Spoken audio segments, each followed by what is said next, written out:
Welcome back, everybody, to this show. I hope you're doing absolutely wonderful. It is Friday. We've made it through another week, and it feels like about a month has passed by. Barely got back in town in Austin to make this all happen, but was greeted with, hey, finally got the gold play button, even though I crossed a million subscribers a long time ago.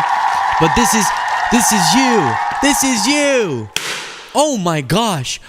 Oh my goodness. Wow. Oh my goodness, that worked so well, Jaden, but that was so scary. He just made a confetti cannon go off. So very exciting. Wow, I could have had some warning, Jaden.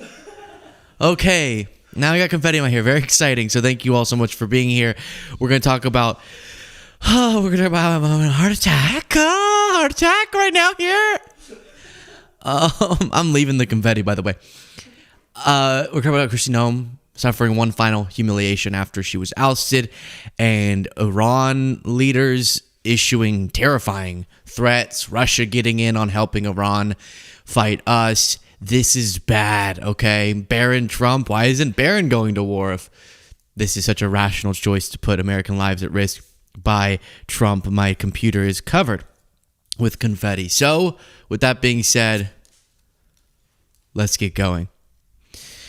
As we discussed, Kristi Noem is out, O-U-T, out, at DHS after a truly disastrous and humiliating tenure. But here's the thing.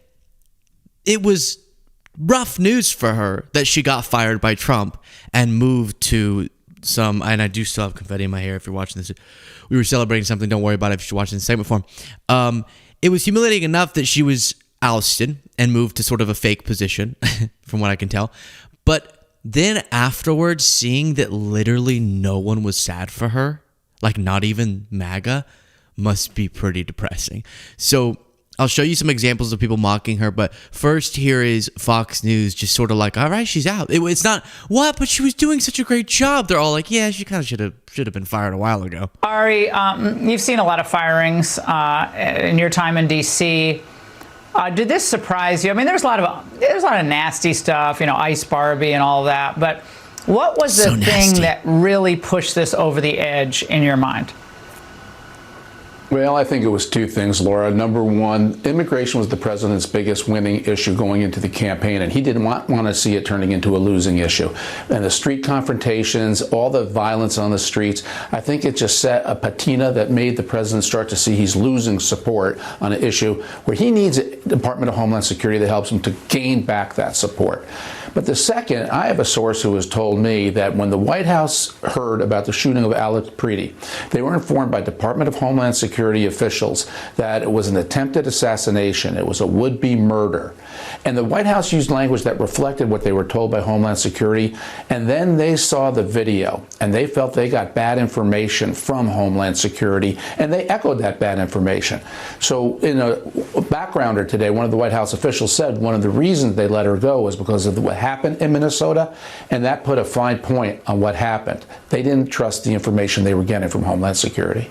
Well, then why didn't they fire her right away? Because that would have just given a scalp to those who are actually trying to hinder and impede. So a MAGA Fox News host is not going, what? Oh my gosh, the radical left has forced a terrible...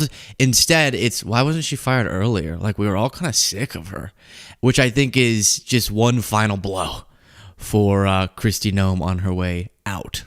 ICE on the streets, or why drag this out? Well, because I think the president is reluctant to let people go, and especially on his singular issue. So I think the advertising piece that we heard yesterday is also what tipped the president over. She was on thin ice after Minnesota.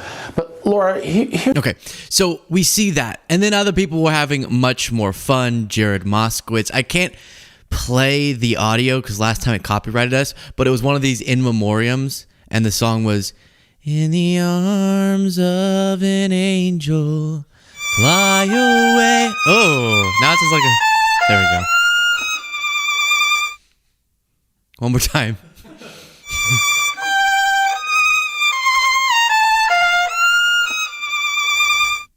and Corey Lewandowski makes an appearance. Very, very sad for Christy. Ron Filipkowski said Cricket's revenge. Cricket is getting her. I don't know the gender of Cricket, actually. The dog that Kristi Noem killed is getting the revenge from doggy heaven. Very good. Then after you get fired by Trump, you have to do this really embarrassing thing where you pretend like you're really happy and grateful. So the headline is Kristi Noem thanks Trump in first statement after being fired. You're like, this is great. I prefer it this way. Thank you, POTUS, Trump, for appointing me as the special envoy for the Shield of the Americas. Secretary Rubio and Pete Hegseth are incredible leaders, and I look forward to working with them closely to dismantle cartels and have poor drugs in our country, etc., etc. So she has to thank Trump, number one. Number two, she's not even like the director of the Shield of Americas, whatever that is, which is a new thing. But instead, which is like monitoring the Western Hemisphere. She's looking out for the Western Hemisphere. Instead, it's the special envoy for the Shield of America. It's like you're just an assistant to the regional director of Western Hemisphere. Okay, so that's her situation there. You have a Democratic rep saying, don't worry, Kristi Noem has so many other careers she can fall back on now that she's open to work, and attached to the many different outfits she's dressed up in for different ads. She's dressed up as a construction worker, as a police officer, as a nurse or a doctor, as, I don't know, electrician, a dentist, a firefighter. She loves playing dress up. So, who is replacing her? I'll remind you, we talked about yesterday. Markwayne Mullin, who I saw John Kennedy out being interviewed, and he said, Mr. President Trump asked me over the phone what I thought of Markwayne Mullin, and I said, he's just so smart. It's kind of like when people, I don't want to insult her because now she's, often you'd have people go, Marjorie Taylor Greene, just so smart, like Trump would compliment. And you're like, why are you using the word smart for a person who's not famously smart? And Markwayne Mullin is very not famously smart. That sounds like a Give sentence. me a joke. Give me some of his, Cole. Sucking at being number one at being terrible governor. Yeah. Well, stand your butt up then. That's when he was picking a fight with the Teamsters president. And this was Benny Johnson's celebration video from a while ago that he recirculated because of this news of Markwayne Mullin spiking a football. Got it. Here we go. Ready? Okay. Yes! You did it! You actually did. You were the vote. You were the vote. Mike technically voted after me. So. But you were the one that did 50. I was the 50th, yes.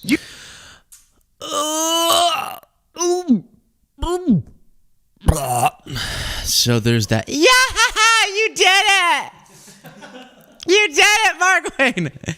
Someone said, I'll take, what's it? I don't even know the betting lingo. The over. What's the one whenever you think, I'll take $100 on they made love after this. And then there was a piece out from Mediaite, the 7 craziest moments from Markwayne Mullin, Trump's pick to lead Homeland Security. Let's skip to the number one, so I'm not bearing the lead here. Mullin reportedly fingered the nostrils of sleeping congressional colleagues and their spouses while on a trip to Israel. What?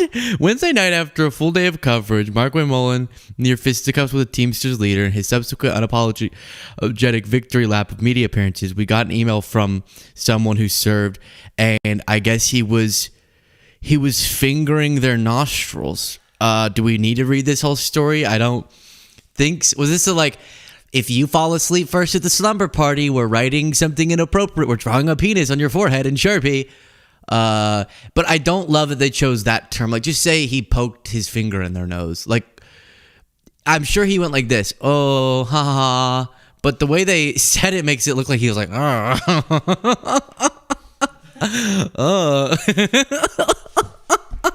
A little this, okay? So there's that. There were other stories here too. Mullin nearly had a fist fight with Teamsters president Sean. We know that. Well, stand your butt up then. and Mark Wing goes like this. He's like, all right, so let's go then. Let's go. Come on. I'm gonna go over there and fight you. Yeah, I'm gonna go and fight. He takes his ring off. I'm gonna fight you, but he doesn't actually walk anywhere towards Sean O'Brien. Love it. Mullin stated that he doesn't wear a seatbelt while driving in Washington D.C. because he's afraid of being carjacked. Weird. Get out of your car. I can't. I have the seatbelt on. It's a broken old car. I'm stuck here, so you can't. You steal the car, you steal me, brother.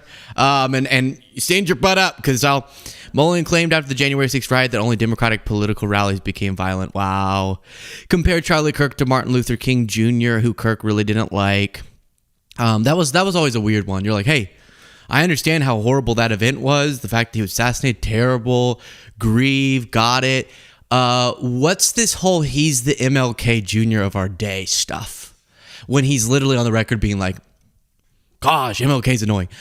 Mullin said when he called Trump's war on Iran a war, that was a misspoke. Now, it sounds like that might have been weeks later. That was 5 seconds after he said it. So we've looked at that clip as well. Meanwhile, you have... So what is Trump doing here? We're going into the midterms, and he sees that Kristi Noem's extremely unpopular. Is that really because it's just Kristi Noem? No. She made it worse with her antics and with the affair and with the lies about the murdering of American citizens and with her performances and campaign ads that were more about her self-aggrandizement than anything that's in the interest of the government or the American people. Okay, so she made it worse. But in general, it feels like DHS is just going to become unpopular because their goals are unpopular, regardless of who's leading it. I will say, as a side note, I can't wait for Mark Wynne Mullin's confirmation hearings where they get to grill him. He's gonna misspoke a lot. He done misspoke quite a bit. And he's gonna suck at being first, at being number one, at being worse DHS. Sucking at being number one, at being terrible governor. Oh, we're gonna have so many fun Mark Wayne Mullin sound bites. It's gonna be Cole's job just got so much more fun. So this is a little bit of a midterm adjustment, right? Maybe you put someone else there, people go, oh, new face, new DHS. But I don't think that's gonna work, number one. And number two, they have a lot more issues than just that, including the economy and the jobs market. Look at this. We are just seconds away from the February employment report and retail sales from January. In this case, here's Rick. He's standing by. What's up, Rick? Yes, here we go. This is the big Feb jobs report. Non-farm payrolls, minus 92,000. Minus 92,000. That is a biggie. Minus 92,000. So we lost jobs in February. We lost jobs again, which didn't happen a single time in a single month for the entire time Joe Biden was president. Last month, 130K downgraded to 126,000. Minus 92,000. Well, what would that comp to? Minus, 185 in December of 2020. There's where our comp is. Now, that means we have a revision over 2 months now of minus 69,000. Average hourly earnings, always important, up 0.4, a little bit better than expected. Up 0.4 would equal where we were in the rearview mirror. To find a higher number, you're going all the way back to March of 25 when it was up 0.5. So look at this. Look at this chart here. Okay, this is an all new numbers. So new, hot off the press. And you have a little bit of a trend here. You can see blue is up. Blue is good for job growth. Red is bad, which is interesting they chose those colors because, that has a little bit of a political alignment too. And you now have 1, 2, 3, 4, 5, 6 months since Trump has been president for a year. A little over a year. And 6 of the months of his tenure, we've seen job losses. So that's notable for sure.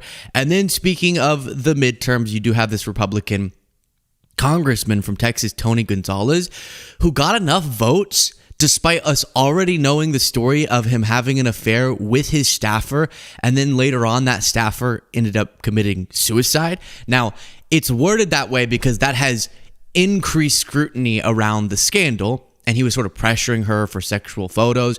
It's not to allege that we know the suicide had anything to do with the affair, to be clear.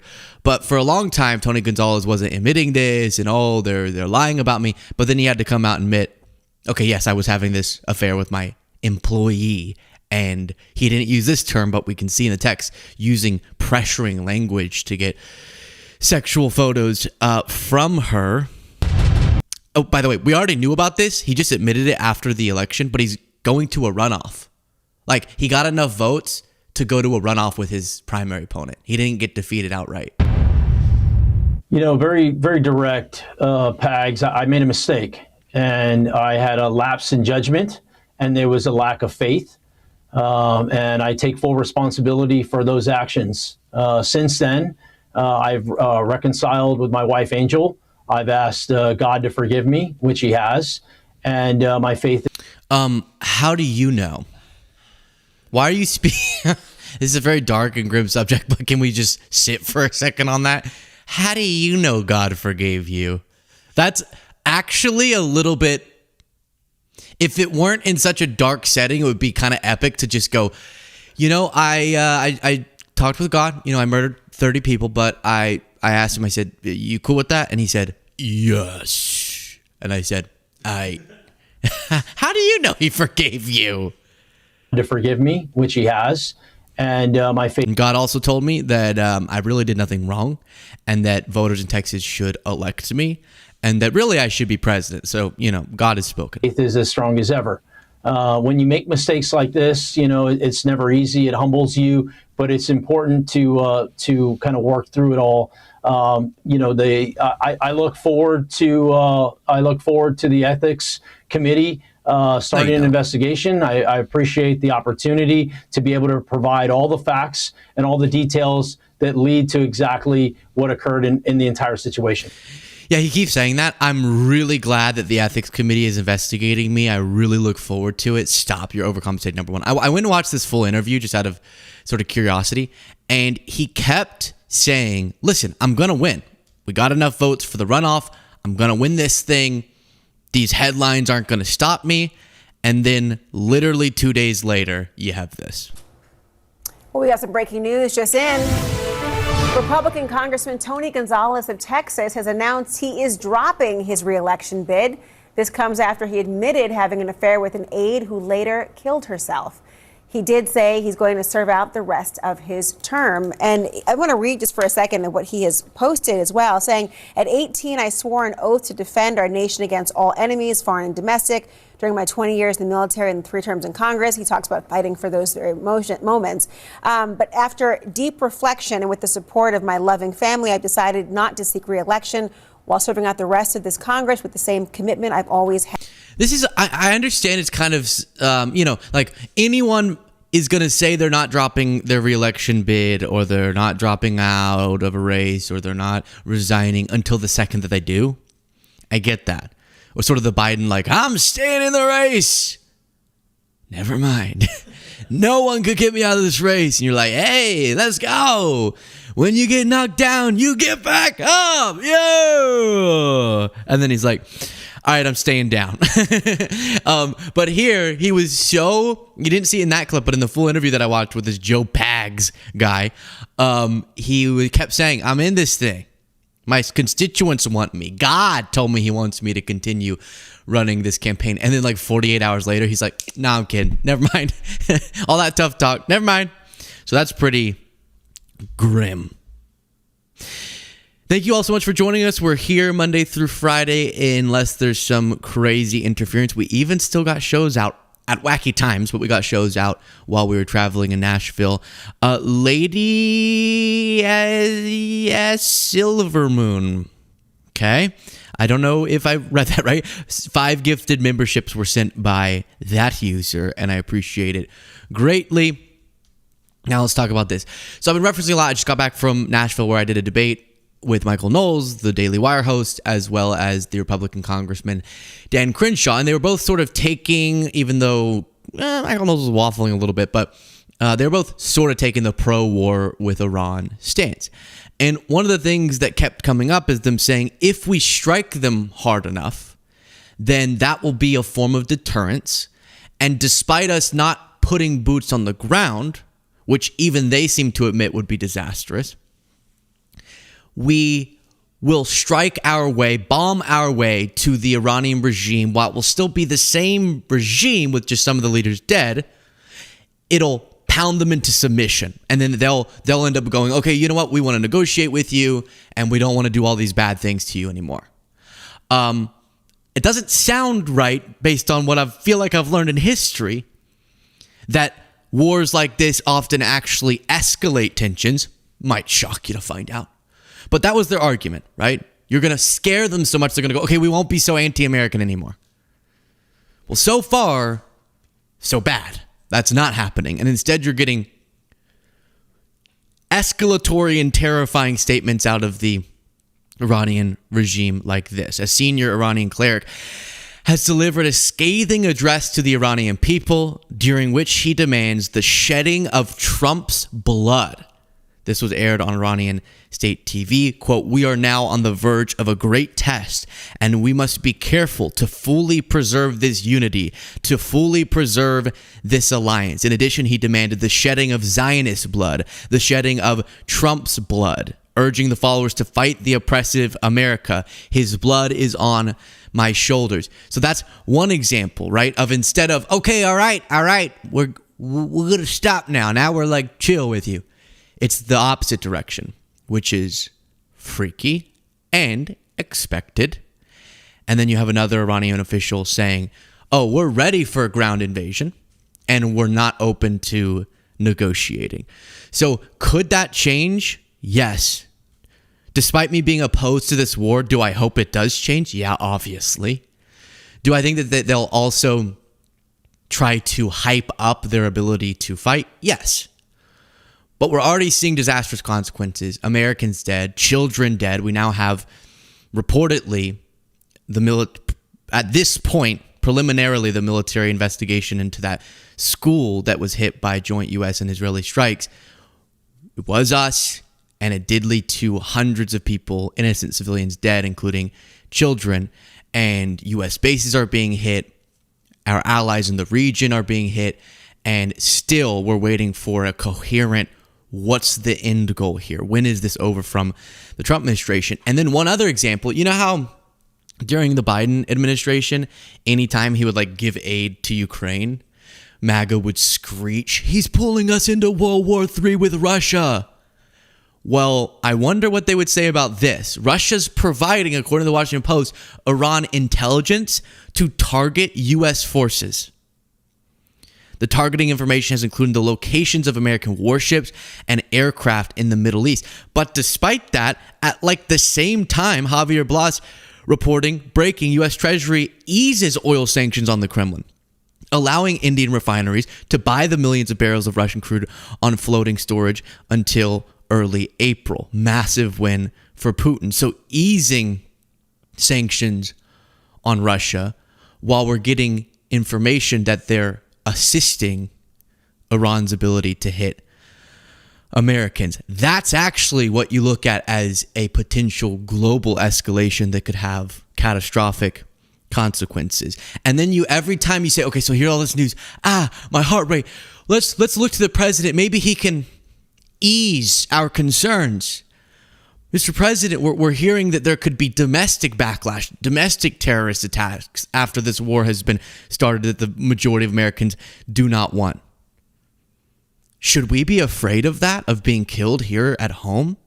And his response, I guess, he says, but I think they're worried about that all the time. We think about it all the time. We plan for it. But yeah, we expect some things. Like I said, some people will die. When you go to war, some people will die. That in addition to him responding to American troops being killed by saying that's the way it is. But in a phone call with Dana Bash, and this is weird. I saw Mehdi Hasan calling this out.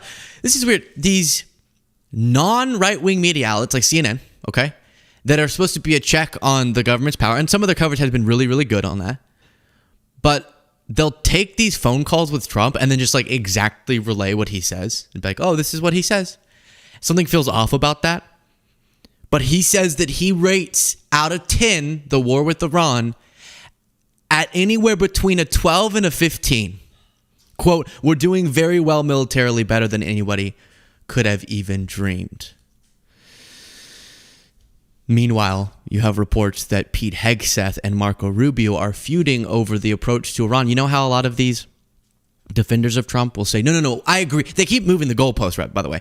Back whenever it was 3 seconds before the war started, and then all the way back to Trump getting into politics, you had people say about him, okay, he might be low character. Okay, he might have lied there. Okay, he might have tried to steal the election. Maybe they won't admit that. But he's going to be the president of peace. Tulsi Gabbard, he's going to be the president of peace.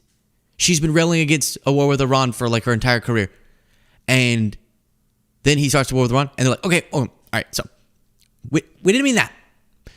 Now it's war's okay, but if it's like really quickly going to lead to peace, then he's still the president of peace.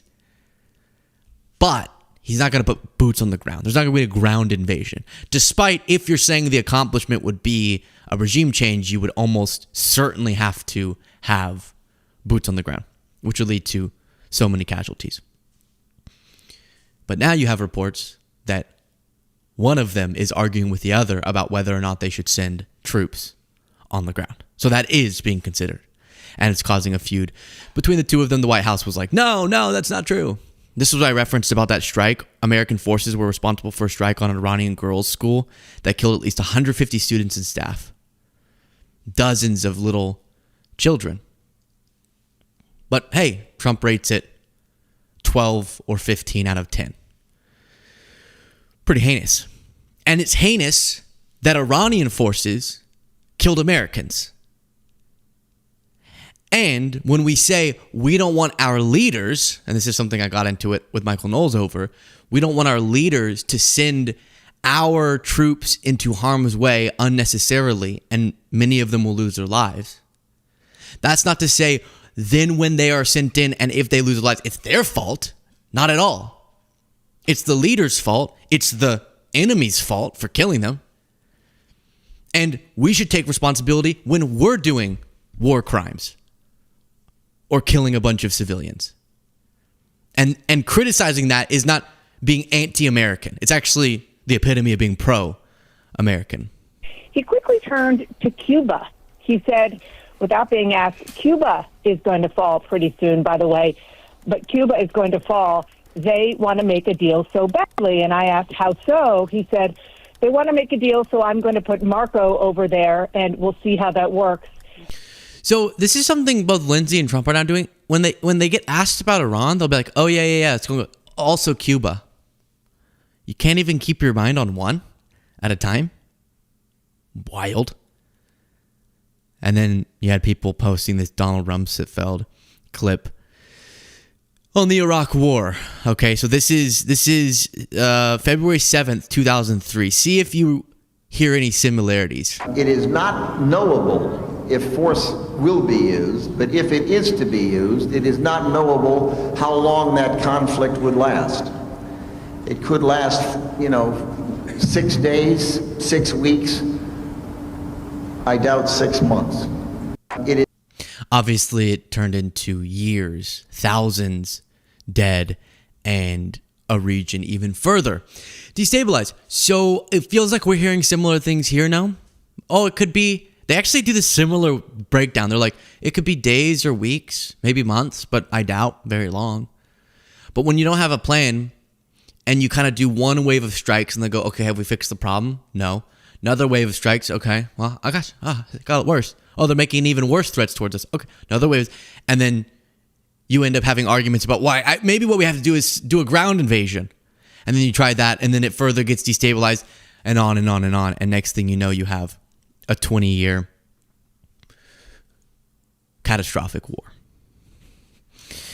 Thank you all so much for being here as we continue through the show. Lady S. Silvermoon has been a member for 9 months. Oh, here we go. Lady Silvermoon.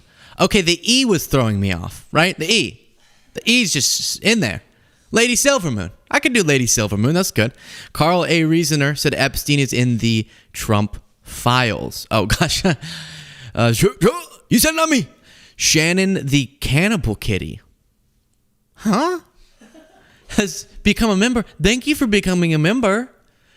Is this a cat who's a cannibal or a cannibal who eats cats? Which I don't think makes you a cannibal, because isn't that about humans? All right, that's just a cat eater. That's just a feline fanatic of whiskers connoisseur. Okay, I'm done. All right. Don't eat cats. They're eating the cats. Now we talk about this. Donald Trump has officially declared Tucker Carlson out of the MAGA movement for his criticisms of Trump, especially around the Iran war. And you can see on screen Laura Loomer, who apparently caused this series of events of Trump that I'll show you, declaring that Tucker Carlson is dumb, which is true, but on this... Why are you gay? Okay. I'm getting so disoriented by these so much. And I just want to caveat before I show you this. Laura Loomer is going to explain that she got on the phone and showed Tucker Carlson's statements to Trump, and that's what led him to say the stuff about Tucker that he did. And then Tucker responds with like a... Well, actually, I won't spoil that. With a really weird response. But the caveat here is everyone in this story, Laura, Trump, Tucker, all lunatics. Okay? And I don't use that word lightly. Yes, Tucker's advocating against war with Iran. I'm advocating against war with Iran. Okay, but that doesn't mean that Tucker's a reasonable person. All right? There's really two sides that people are falling on this, regardless of their political ideology, and the majority is on the we don't want war for a lot of different reasons. But just because I agree on that exact point, I don't want to make it seem like we're rooting on Tucker, who has that tongue. So let's watch Laura Loomer first, and then we'll look at what Trump said after the call that she's leaking here. The president called me after the strikes. We talked for about 20 minutes on the phone. And it was really interesting, just chit-chatting about several things. And I just asked him, I said, Mr. President, are you aware of what Tucker Carlson said about you today? And he didn't know. I find it to be really bizarre that the top story all over the internet, spreading like wildfire the day of the Iranian strikes by the Trump administration, was that video clip that I showed. So she has like a huge thing of Dunkin' Donuts or something, like a cup, podcast listeners, and she was just holding it up while she's talking and then taking sips in between. Something about that was weird. All right, so I was telling the President of the United States about the war that we're in. And I don't think it's like a weird vibe. You earlier of Jonathan Karl talking about how Tucker said that the strikes were disgusting and evil. And you can pull up the Daily Mail article too, and you can see this was the front page story, spreading like wildfire, because of course everybody knows that Tucker is a demon, right? He says he was attacked by a demon, but I'm starting to believe that he is the demon, or maybe the demon, it was like, the what is that, Body Snatchers movie? You know what I'm talking about? The Body Snatchers movie. I don't know. Maybe he really has a demon living inside of him. I don't think a lot of people really paid attention to that. Some people just thought, okay, like a weird story, but I think a lot more people should really take what Tucker Carlson said seriously when he says that he was attacked by a demon in his sleep. Like, it's kind of sounds like a mental health crisis, honestly, to say that you were attacked by a demon in your sleep. I think a lot of people just gave him a pass for that, didn't really explore that. Okay, so of course, everyone on the left didn't. We all talked about it. You're correct, the right didn't give much thought to it. But let's be honest, you said equally as insane mental health concerning statements, so that should be. But yeah, I think that either Tucker got attacked by a demon, and after the attack, the demon, like, you know those shows where a ghost goes in someone, they're like, and it goes into them? It was like that, but up his rear end. It like crawled up there, which, nasty to think about. Crawled up there, and then now is like operating him. Or it was the 4 dogs in the bed. It's one of those two things, and I do think that it's strange Tucker thinks he was attacked by a demon. Let's keep going. Now we're starting to realize there's something going on. Tucker Carlson torches Trump's disgusting and evil attack on Iran as MAGA-based fractures. conservative podcasting titan Tucker Carlson. And then it's so funny watching these like stupid articles, right? Because again, Philip Nieto, we discussed this on Loomer Unleashed last episode, if you recall. Philip Nieto used to work for the Daily Caller, which was founded by Tucker Carlson and his business partner, Neil Patel. So it's so funny. Like get on your knees and suck his dick. Get on your knees and suck his dick, Phil. Why don't you? You know? Oh, conservative. So she is a person who struggles to like act like a person doing the impression of a person. Like I say with Tucker, he'll like try to pretend to be genuine. Tries to do a laugh like a human would do, but it's not really, because the demon that crawled up his butt is in there, making it really confusing. I think that's, again, by the way, if that is the theory, if it wasn't the 4 dogs, obviously it was, in his bed that scratched him, but instead one that crawled up and a demon crawled up inside of him, that would explain the laugh too, because that does sound like, play it one more time, Cole. Sounds like something's trying to get out of him. And he's just letting a little bit of it out. But then Loomer is no better at acting normal. Where like she's trying to make the why don't you just suck him joke, which people do a lot when someone is groveling, whenever they're in a cringy fashion lavishing praise. You go, come on, just sleep with the guy, whatever.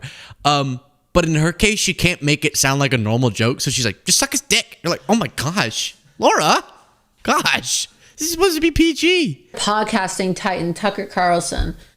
I mean, come on, right? Like, it's got to just be a conflict of interest at this point in time for the Daily Mail to allow for Tucker Carlson's former employee to continue writing these puff piece articles about him, right? He leaked the story. Exclusive. Tucker Carlson detained at the airport in Israel. Bullshit story, again, published by Philip Nieto. Again, you see here, Philip Nieto is the author. Like, does Daily Mail just not have any journalistic standards whatsoever? Apparently not. Apparently they don't have any. So, yeah, conservative podcasting titan. You see the way, like, oh my gosh, you didn't read anything else in the article. Say what you will about Tucker, and I've said a lot, and I really don't like him. And I think he's a very destructive force. And if you can have someone like him who has tried to argue Putin is a better person than Joe Biden, like, say what you will about Joe Biden, but let's be honest, Putin's worse. Okay, that shouldn't be controversial. If you're Republican, if you're Democrat, that should not be a controversial statement. And he tried to argue the opposite, or he's done all of this Russian propaganda. So yeah, he's very dishonest. He is a conservative podcasting titan, though. He kind of is. His numbers are pretty hot, and that should concern us. Just like it should concern us if anyone is watching Loomer Unleashed. Now, I don't know if anyone is. She's like, the last episode of Loomer Unleashed that sent shockwaves through the political world. So that's what she's kind of making public about how she had a 20-minute conversation with Trump where she showed the statements Tucker was making, like calling Trump's war in Iran evil. To which Trump responded, Tucker has lost his way. I knew that a long time ago, and he's not MAGA. MAGA is saving our country. MAGA is making our country great again. MAGA is America first. This is a little baby talking. And Tucker's none of those things. And Tucker's really not smart enough to understand that. So that's Trump's response, even though like 2 weeks ago, Tucker and Trump were meeting together and were very hunky-dory. But now Trump feels publicly called out. Loomer leaked that stuff to him or showed it to him. And now he's publicly declaring Tucker is out. So then what do you think Tucker's going to respond? Because his quote, again, is absolutely disgusting and evil. That's what Tucker says. Evil. And the reason I'm laying it out that way is because I'm also horrified by the situation now in the Middle East and us being at war. And I've explained that. But Tucker's about to call him evil and then saying, but I love the guy, which he does constantly. The former Fox News host told Oliver Darcy, there are times I get annoyed with Trump, right now definitely included, but I'll always love him no matter what he says about me. So this is what I'm getting really annoyed with. You have these right-wing hosts who say really descriptive terms for heinous to describe Trump's actions. But then they go, but it's probably just someone's in his ear and giving him bad advice. He's probably still just a totally great guy to be president. And that contradiction is because they're trying to have it both ways. They're trying to have their Trump and eat him too, okay? Which is, if the way they can distinguish themselves in a time where Trump is collapsing in popularity, I think Tucker might be planning to run for president, is to have these criticisms. You're your own force. I'm different. I'm even more America first than Trump, right? That's what they're trying to do. But they know they need Trump supporters to also like them. So they have to do this weird, like, the bad people around Trump are convincing Trump to do bad things and it's evil, but I love Trump so dearly. Or you'll see this constantly with Tucker where he'll be like, Congressman Ralph, like, and that's not a real person, but just let's use a random example. He really is bloodthirsty. He just wants to see kids. He just wants to see brown kids die, and he just wants as much carnage as possible. But I mean, he's a really sweet guy. I have dinner with him all the time. He's like a real delightful guy. I love him. He really does this constantly. Tucker does. And you're like, how do those two things go together? And do you know how they go together? Tucker doesn't believe anything. So whenever I say extremely harsh criticisms of Trump or think he's a very destructive force or shouldn't be president, it's because I believe those things. And it drives me crazy even when I'm not on the show. And then if I were to interact with Trump for some reason, I wouldn't be like, oh my gosh, hey, let's have fun. You're such a fun, zany guy. I would also be uncomfortable and annoyed around him. But someone like Tucker doesn't have any real principles. So right now, he happens to agree with me on this particular decision of should we be at war or not. But not because he believes anything, but he just sees where the political winds are blowing. And he's just trying to carve out a little niche for himself. And so then when the workday's over, he really doesn't mind grabbing a cocktail with people who he just said get off on the idea of kids dying. Like that's the character of Tucker Carlson. All right, before we go forward, I saw one of our most loyal commenters, Josh Johnston, said, my God, I never know when your stream is starting. That's why I try to be open with the term ish, because the way the news works, sometimes in the morning, a lot of things has broke since I was awake and I need to fit it into the show. And then sometimes not much has, and I could just do the show that was already planned. And so around a little after noon Eastern is when we start, okay?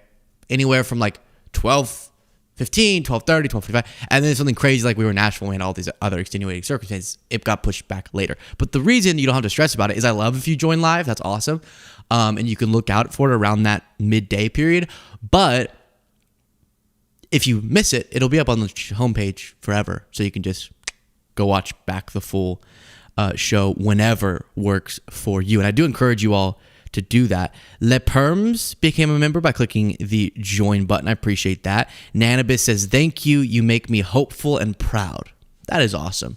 I appreciate that a lot.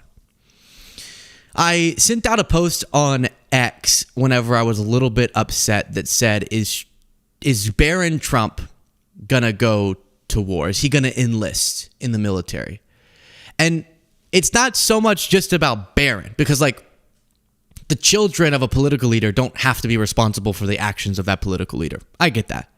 But it serves to illustrate a point, which is when Trump is so callous, when Hegseth is so callous, when Leavitt comes out and tries to justify both of them being so callous about American lives being lost, or a girls' school in Iran being hit and dozens of kids dying. And the response is sort of like, I don't know, that's war. Hey, whatever. More people are going to die.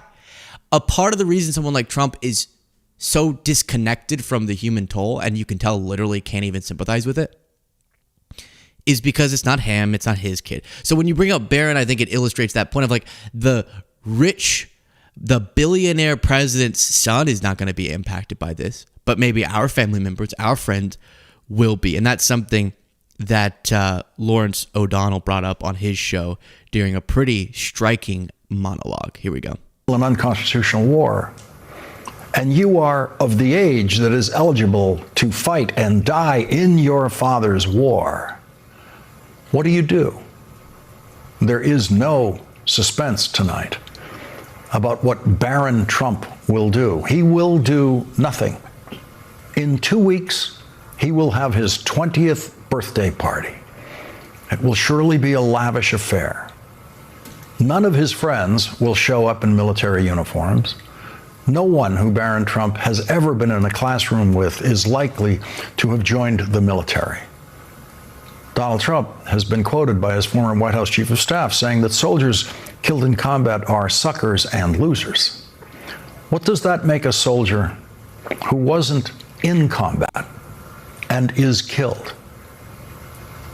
What does that make a soldier who was an IT specialist, who was never supposed to be exposed to anything more dangerous than a computer screen, who got killed in action, sitting in what was the safety of his office until Donald Trump started a war? Baron Trump will not be attending Declan Cody's funeral. Baron Trump, like every member of the Trump family, has never attended the military funeral of someone that they know who was killed in action. Like Baron Trump, Declan Cody was a college student, a sophomore at Drake University, and an Army reservist from West Des Moines, Iowa. He was an IT guy, an Army IT specialist. He graduated from Valley High School in West Des Moines in 2023, and he was one of the first American military personnel killed in Donald Trump's war. The others in the first group of names released were Captain Cody Cork, 35 years old, from Winter Haven, Florida. Sergeant First Class Noah Tejans, age 42, from Bellevue, Nebraska, and Sergeant First Class Nicole Amore from White Bear Lake, Minnesota, who was 39 years old. Tiffany Trump is 32 years old and eligible for military service in her father's war. No one in the Trump family will ever have any idea what it's like when they come and ring your doorbell. So you can see why that's so powerful. Again, I do want to articulate the principle of just because you're the family member of a president doesn't mean you're responsible for their choices. You might disagree with them. We know that Barron and Tiffany, I think, agree with them. But regardless, it's not you. And it's not to say Barron should go fight and die.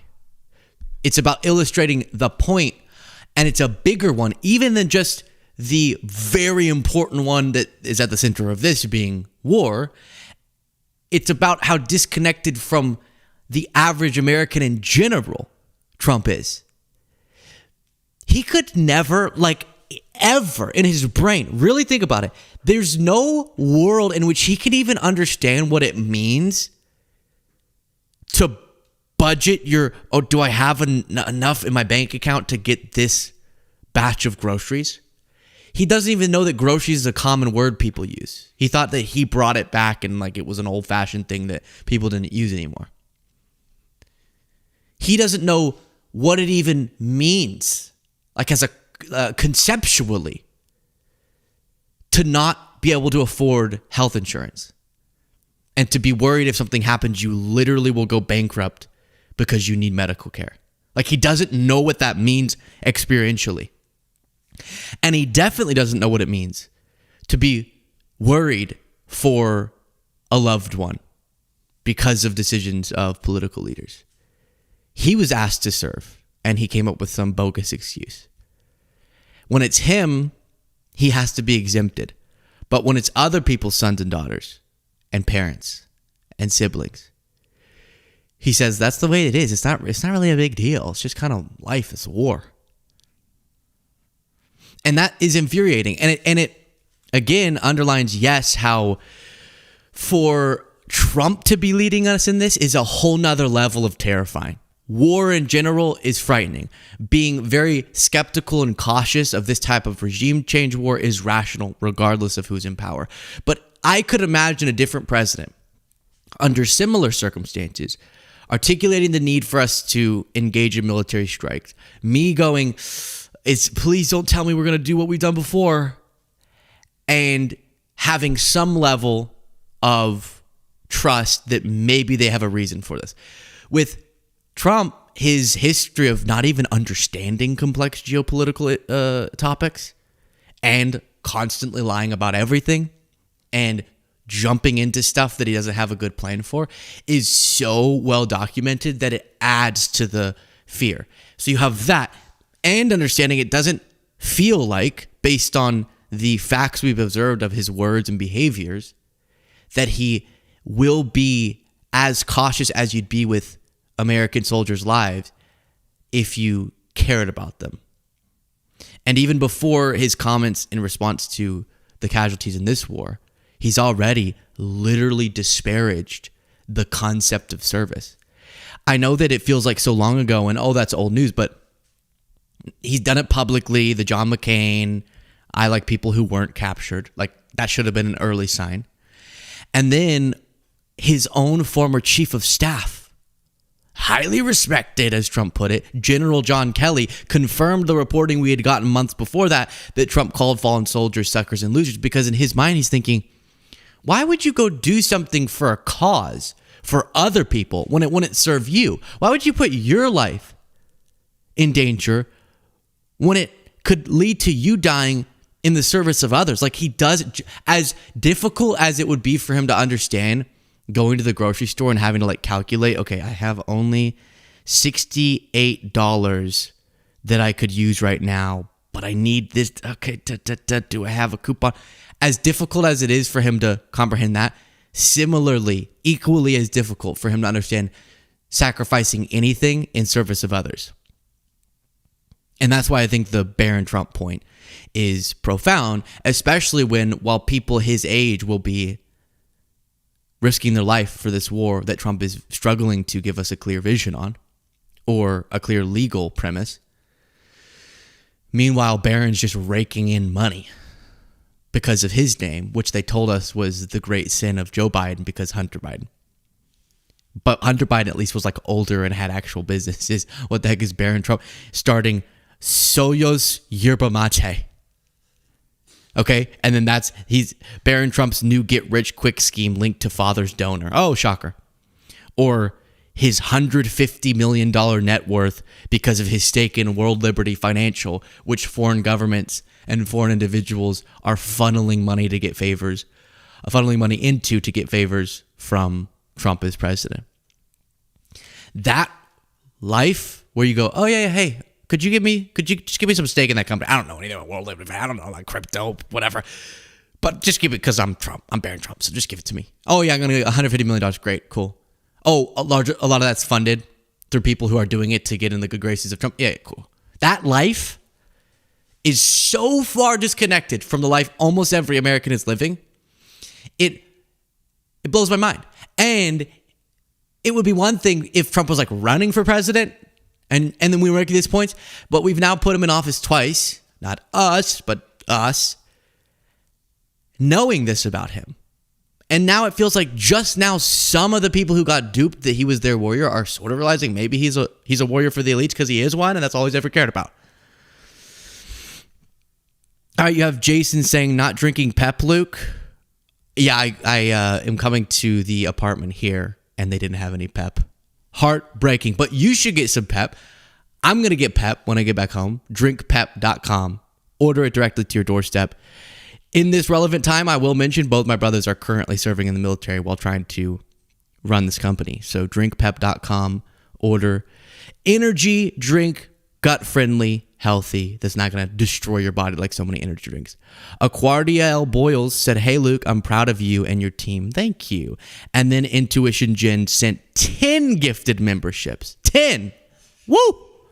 Appreciate that greatly. That is today's show. Thank you all so much for watching and listening. Podcast listeners, please do leave a rating and review. It makes a big difference. Everyone else on YouTube, make sure you're subscribed. Much love. Talk to you next time.